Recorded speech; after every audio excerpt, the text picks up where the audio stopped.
Hey everyone, welcome back to my channel. It's Naya here again. I'm an esthetician here in the Atlanta area, for some of you who may not know. And I decided to get back on here today to talk about skincare products that you can purchase on a budget. Because a lot of skincare nowadays that is supposed to be like the best top skincare is really expensive. And I just wanted to talk about some products that I recommend to my clients that are inexpensive, affordable, over-the-counter kind of stuff that I'm going to recommend. So first off, let's talk about what the skincare regimen looks like, a skincare regimen looks like. And the order, and this is going to be skincare 101. This is what we've learned in school, in aesthetic school, which I went to Christine Valmy School for Aesthetics in New York. A wonderful school for anyone out there who's looking for a school to attend. It was one of the best times of my life. So shout out to Christine Valmy. They trained me well. We did a lot of hands-on. They had wonderful teachers there, and I follow them on Instagram. So some of those amazing teachers, they are still there. So I'm not gonna make this video too long. I just wanna talk about the steps of skincare maintenance. And those steps are gonna be your cleansing, your toning, your exfoliation at least twice a week, and your serum, moisturizer, and daytime protection. So even when I was in school, we didn't really talk about serums too much, but just keeping it basic is gonna be cleanser. After cleansing, you're going to exfoliate your skin, and after exfoliation, you are going to tone your skin, and then after toning, you are going to put on your moisturizer and or daytime protection, and of course, if it's nighttime, you're going to do your nighttime moisturizer, right? So let's start with cleanser. So right now, you know, there's a lot of cleansers out there that are probably really good, but I'm just going to go with the ones that I recommend to my clients because I feel like they are decent products that I've used in the past, and it'll hold you over until you get the better products. So let's start with the cleanser. Usually when my guests come in, they might buy like a really expensive toner or a really expensive serum, and I'll tell them, hey, just cut corners and go ahead and use like your CeraVe cleanser. So I'll recommend CeraVe cleansers a lot. Of course, going according to your skin type. So after I do their skin analysis and we assess whether they are sensitive, oily, dehydrated, we'll go from there. But keep in mind, there are a lot of other brands that maybe cost like about $10 to $20 more than your CeraVe cleanser. And the products that I like to use will be like Peter Thomas Roth. I love Peter Thomas Roth. Peach and Lily. I love Peach and Lily products, and I also love, like I said before, Gemologica is like my #1 most used product. And another hack is getting like the small products, which you can buy at Ulta. So a lot of your more expensive products, they're more concentrated. So to hold you over, you can always get the mini size, travel size ones, which are like $18, sometimes $12, $15. And a little goes a long way because a lot of people don't realize they're overusing their products. So yeah. Definitely utilize the smaller travel size products. But CeraVe is like the one that I always tell everyone that's the go-to. After you cleanse, you want to exfoliate. So for years, I'm not gonna lie, even I learned this in school, I used Pure Papaya cleanser for my exfoliation. And guys, remember, an exfoliation does not necessarily mean that it has to be scrubby. A lot of people feel like exfoliation is supposed to scrub. No, you can use AHAs, alpha hydroxy acids, which are going to include like lactic glycolic acids. But papaya is more of an enzyme, so that's another form of exfoliation as well. So you can use like a papaya soap bar, I know there's going to be some people that's going to be like, what? Especially some of the SDs that I work with are like, what is that? But if it's real papayan and it comes in a soap bar and you do your research, actually that's a good cleanser and exfoliation in one. And it's going to brighten the skin and exfoliate the skin from on an enzymatic level. So that's going to be good for you too. Not usually that expensive, probably about $10, and it'll last you long, and you can use it a minimum of twice a week. Again, your exfoliation is going to be twice a week. But again, if you're going to go for the more expensive products, like I've mentioned, travel size exfoliations, I love Dermalogica Daily Microfoliant, which has rice grains. A lot of people misuse it and they've said like it's harsh or it's hard. It's not supposed to be. When you mix the Dermalogica Microfoliant, it's supposed to look like a foam. So you mix it with water and you either put it in your hands or you can use a brush if you want to be fancy. And you can put it in a bowl with a little bit of water and mix it into a foamy consistency. So that's going to be how it's applied, foamy. So it shouldn't be a lot of scrub, maybe just a little, but not to the point where you're using it as a scrub.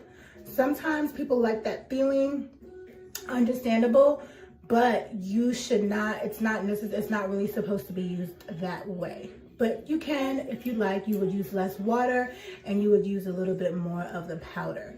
So I love that one. And you have the small travel sizes, and a little goes a long way with that as well. As far as exfoliation, I kind of stick in that area when it comes to exfoliation. Just remember, always go for like the travel sizes and use a little bit. Next is going to be your toner, and I always tell people use rose water.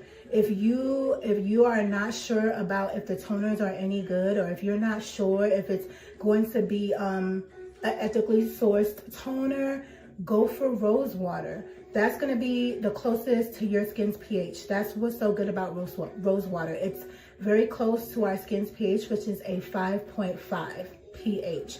So go for that. But if you're going to go, I use Multi-Active Toner by Dermalogica if you're going to go for something that's a little bit more expensive. And then you have Image Skincare. I love Image because you don't really need a toner with their cleansers. They kind of have everything already in there, and it's going to be balancing your skin's pH. But I like to use it anyway. I like the way it feels. I don't like the tight feeling or just that kind of dry feeling after I wash my face.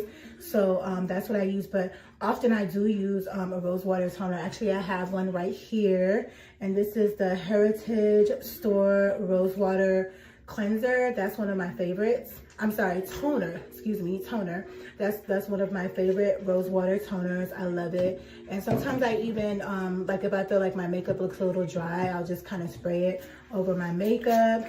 It just spray it on over your makeup. It'll kind of like hydrate your skin a little bit. And I also have the Dermalogica Hyaluronic Acid Ceramide Toner, which I've talked about before. This one is a lot more expensive. This one is like 50 bucks.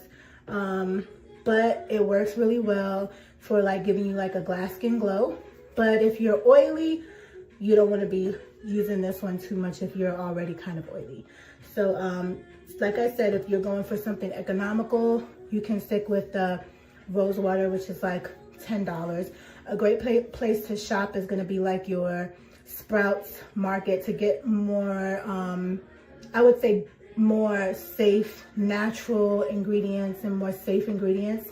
And also, if you're concerned about ingredients, download the Yuka app, YUKA. I might try to link it in the description if I can.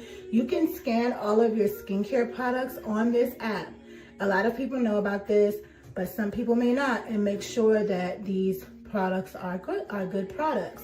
And so we talked about the cleanser, the toner, the exfoliation, serums. I actually scanned the Good Molecules hyaluronic acid, and to my surprise, it was actually a good serum. So I recommend the Good Molecules. I don't know if it has too much hyaluronic acid. I know I've read the ingredients in the past when I used to work at Ulta, and it did not have a lot of hyaluronic acid, if any at all. What I did see was glycerin, and I was like, what is going on? But maybe I saw wrong, but I looked back and now it has hyaluronic acid. So I don't know. I don't know if they changed it or what, but it did come up well in the Yuka app. And then to my surprise, the ordinary hyaluronic acid, which I kind of do like. I know I've been like definitely criticized by my coworkers a little bit for using this, but that's the ordinary one. And I'm just saying, if you're on a budget and you need something, I feel like it's kind of better than nothing. But you could probably go for the what is it called, the Good Molecules, and you'll be good to go. Excuse me, I got a call coming in, hold on.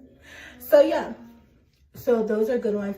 And for your daytime protection, after you do your serum, you're going to do your daytime protection, which is going to be your SPF. And once again, CeraVe is one of my go-to SPFs that's not very expensive.